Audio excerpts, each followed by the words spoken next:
మీద ప్రేమతో మాకు సినిమా చూపించినందుకు thank you so much sir. సినిమాతో పవన్ కళ్యాణ్ గారికి ఇంకా పెద్ద ఫ్యాన్ అయ్యాం సార్.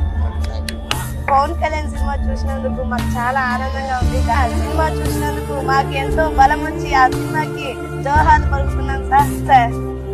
మేమైతే ఎగిరినాము. మాట వినాలి సాంగ్ అంటే ఆ డైలాగ్ వింటేనే మనలో ఉండే బూస్ట్ అనేది బాగా పెరుగుతుంది అన్నమాట.